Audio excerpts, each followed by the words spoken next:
Mortimer, North Carolina, 2011.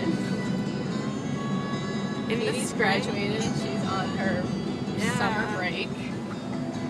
Oh, Brutus is burping. This starts the life of your journeyhood into adulthood. This road is just the beginning as you travel through life. It's a metaphor. Mortimer, North Carolina is a metaphor for my life. If this road is your life, you have a great fucking life. Hey, I would agree. This is Bruce's life.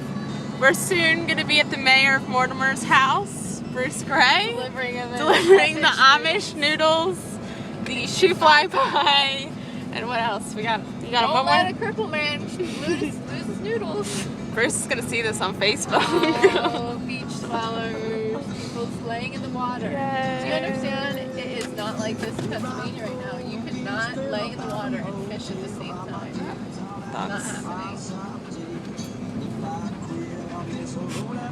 You also don't have to strap your groceries to the roof.